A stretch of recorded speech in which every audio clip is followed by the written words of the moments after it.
Herrschers and Emanators. I didn't say that right. I'm sorry if I butcher Herrschers throughout the entire video. But who would win? Everyone always talks about the Eons versus the Herrschers, but I think a lot more interesting debate is the Emanators versus the Herrschers, since while the Eons are just faceless gods, the Emanators are actually kind of similar to the Herrschers in a lot more ways than the Eons are. And as we'll get on, the Eons versus the Herrschers is just a very unfair fight. So who actually wins among all the drama and the, lies that people like to do? So pretty much to put it in perspective, we have like your top tier Emanators like Sunday and Acheron and even Skyrakabaz versus like Kiana and Kevin, who are the top tier Herrschers. Even Kiana might just deserve her own tier above Kevin, but Kevin's still like the second strongest, even if he's quote unquote not technically a Herrscher, but he's still like the second strongest in the verse probably, aside from maybe Elisa, but that's beside the point. And then obviously you have like the weaker ones, like you have like Fei Xiao, Lex One, Fentalia versus like Bronya and Sealy. Not saying any of them are weak, but like they're objectively below people like Kiana and Acheron. And then like the very lowest of tier Herrschers like Senti or something, and like fucking Blade, who both are like, like Senti's a Herrscher, she's a very weak one, and like Blade is not an Emanator, but he has the durability of one, and he like semi-scales. Even the Herda maybe is a good example of a weaker Emanator, as Herda really doesn't do anything. I guess to kind of put it in comparison, we're going to be looking at the lines of argumentation that people use. So we're going to start about like the biggest one, and the most obvious one is the Sparkle and Vita crossover that happened. Nothing really notable happened in the event itself. I listen to like the whole weird minigame thing, like nothing happens. It's kind of weird, there's like no real big lore drops in it. It's just kind of meant to be Sparkle and Vita fucking around. But in their, at least the concept trailer, which I think is on into canon, it just kind of seems to be elaborating on how the two met and how the two got to the minigame event. Sparkle and Vita seem somewhat comparable from what we know, in which even the minigame kind of backs us up, as both do, on several occasions, do kind of like fight on par with one another and are like fighting the same opponents. So it's not a stretch to say like Sparkle and Vita are like horrendously that way from one another. In the fight itself, well, Vita definitely like gets more hits. I'd say Vita was winning. She gets the last hit, it seems. There is no confirmed winner, and at the end both are fine. And we know likely both are holding back just by the language they're using and how they describe each other. Sparkle is just kind of like testing Vita almost, and Vita's clearly not serious, at least at the start. She's kind of like standing there. And Sparkle, once again, just kind of outright states, oh yeah, I'm testing you. Can you, be a good mess, fool? And Vita's like, sure. That's pretty much the summary of their encounter. So, to give a baseline for where both kind of scale in terms of inverse, Sparkle would be at least above Blade. As we know, Blade, she could, copy Blade's powers. That her illusions are, in fact, actual, not illusions, just kind of her manipulating reality. Which we know Blade has the flesh of an Emanator and at least could fight people like Jingliu, holding back Jingliu, and not instantly die at first until he goes all out, who does have her fair share of scaling to Emanators. But people like Acheron and a single slash for true form just one-shot Sparkle. Kind of like how she did the Weekend Adventurine. And once again, even Sparkle scaling above Blade does not put her that high in perspective as, once again, Jingliu, who, while is strong about it, other Emanators, she's not on the same tier. People like Acheron, she's on the same tier of the generals and stuff, maybe a bit above them, but at the very least the same tier. And Jingliu just one-shots Blade when she wants to, and Blade dies. Vita, once again, while obviously not Kiana level, is still somewhat of a threat to the Cocoon, but we do know Kiana can just kind of one-shot Vita when she wants to. So, Vita is somewhat of a threat, but not really. But at the very least, we know, Vita's above, the Sea of Quanta, and it's also that Herrschers Sealy, really couldn't do anything to Vita's power, as Vita erased someone, and she's like, oh no, I can't do anything, oh no, implying that Vita's power is at least above, Sealy, who's not a weak Herrschers, but like not nearly close to the strongest, like Kiana. So I guess this is like a good baseline at least that like the lower tier threshold of what an Emanator should be able to hold is comparable to like pretty basic Herrschers stuff, like the average Herrschers. So low end Emanator stuff is comparable to like mid end Herrschers stuff, or maybe a bit on the higher side of Herrschers stuff, but very clearly not Kiana or Kevin or Eliza level. Once again, I guess a big obvious thing we have to go over is the Kiana and Memo Keeper talk. Let's look at the English and the original translations, calling out some important statements. The gods gaze upon this place is said in both translations, likely referring to the eons. Let me get into the big statement everyone likes to talk about. Which eon resides over this place? Or is this a world beyond the gods? Even beyond the Trailblaze translation for this says, is this a world far beyond the sight of the gods, a world that's not even been quote-unquote explored?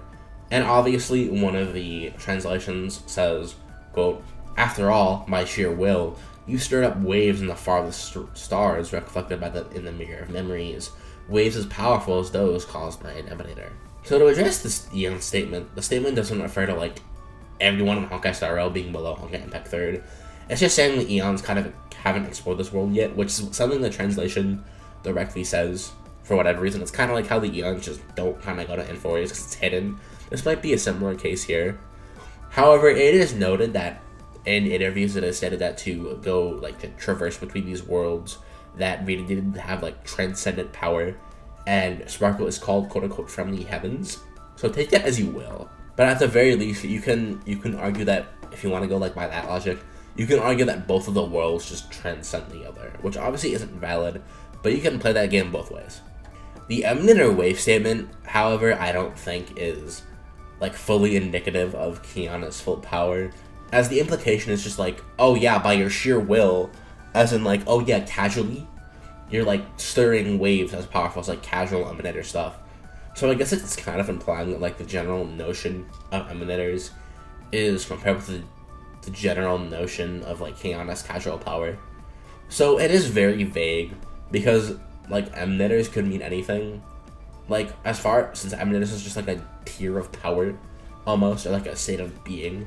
We don't really know if this encompasses like every single Emanator, since Emanators can differ drastically in power.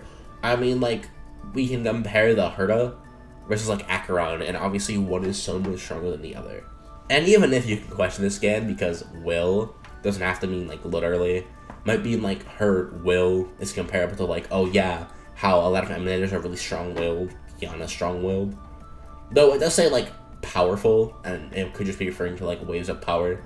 So once again, I don't know, but I would at least use the statement to say that the general notation of what an Emanator is comparable to Kiana's casual power, or like weaker variants of Kiana, I guess, like Herrschers or Flamecon, not like Herrschers of Finality, but like I think it's fair to say an Emanator could do what like fucking Herrschers of Flamecon could do, or something. Well, Wilt is a factor, as he is technically a Herrschers. He is very weak when it comes to Emanators, and also, coincidentally, very weak when it comes to Herrschers. He's not a good baseline to compare any of them. Not only does a weakened Venturine, who normally would have the power of 1/10 of an Emanator, but now would have less, unquantifiably so, can stomp Welt horrendously, even when Welt had help.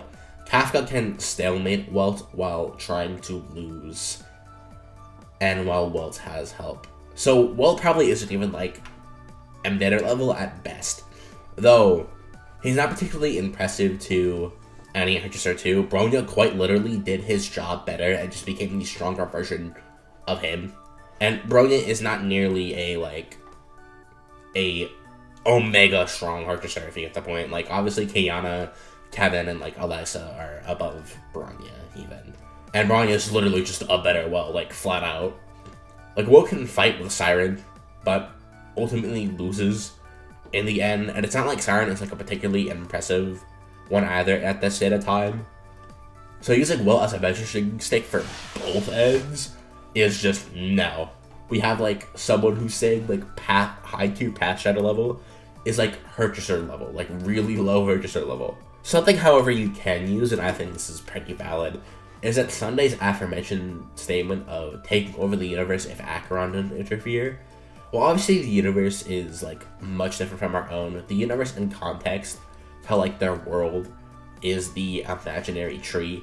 And well, obviously the imaginary tree does not follow, like, pretty much any law, or is that really similar to anything that our universe holds in terms of, like, a cosmological structure. It is canonically the quote-unquote universe in Honkai. So we know the universe does refer to other worlds like Honkai Impact 3rd.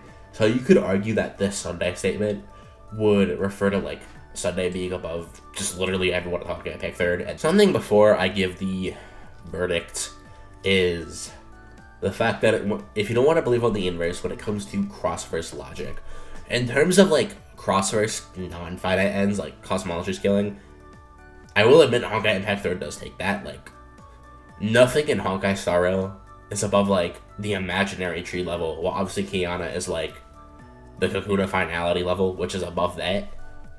So, yeah, but in terms of, like, finite ends, if you, like, downplay both horrendously, then the Herrschers do not have anything like a multi-galaxy busting, or like busting galaxies so hard that it would create multi-galaxy energy. So, just depends on what interpretation you believe for that. Like, if you super lowball both, the Emanators win. If you go with their higher ends, the Herrschers would win. Because without Emanators chain scaling, the Herrschers, at best, are like the imaginary tree level, and they wouldn't scale things like the Kakuna finality. But overall, I do think that, like, the average Emanator is above the average Herrscher, because, well, this might just get down to the fact that, like, a lot of Emanators are presented as a lot stronger than the Herrschers. Like, keep in mind, a lot of the Herrschers are things like fucking Wendy and Senti and Wells, who are just not that strong, all things considered. While, like, most Emanators are pretty strong in context. And it kind of seems like that, like, non-Emanators scale to, like, low-tier Herrschers, low-tier Emanator characters, or people in that range of power can, like, box with, like, mid to maybe characters in that higher level power Herrschers. Though, I think Kiana just might be an anomaly to where just we don't fucking know. Because Kiana obviously got stronger than when the statement was applied, as the statement was, like, still, she was just kind of training that stuff. So, we don't know how strong Kiana is now, but at the time, it's likely that her casual power is comparable to an Emanator's casual power. So, I'd likely place it like this. Like, this is more of my opinion, since we really just don't know, but this is off the facts we have. The most Emanators are above most Herrschers, except for, like, Kiana and maybe Kevin, in which Kiana and Kevin are just, like, who the fuck knows?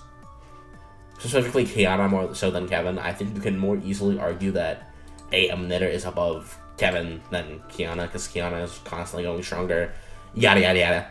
So, at best, you can maybe say that Kiana is above, since she got stronger than when that statement was said, though we don't really know what we means by Emanators here. Because once again, Emanators is a tier of power. For example, if I say, oh yeah, this hunter is comparable to apex predators, that's so vague, because, like, apex predators can range from anything to, like, a cobra to an orca, because it just depends on the environment. An apex predator would be different per the environment. It's kind of similar here, in which Emanators vastly different in strength. If you kind of get my point, you can't definitively say what the statement is referring to. If you want to say that the statement would inherently imply that just Kiana equals to all Emanators, and then now Kiana's stronger than that, sure, I'm not going to stop you. I wouldn't really be opposed to saying Kiana is, like, above the Emanators. But I think most Herrschers are just below Emanators overall. So, that's it. I hope you enjoyed this video. And probably the next Hoyle topic I'm going to be doing is talking about Zenless Zone Zero. Since, I mean, I've scaled Honkai Star Rail, I've talked about Genshin, I scaled Wuthering Waves, and I've also inherently scaled Honkai Impact 3rd with Honkai Star Rail. So the only other option would be to go to Zenless on Zeus, and that's like the only one I haven't talked about yet. And I haven't played like Reverse 99 or something, so yeah. But anyways, like, subscribe, and peace.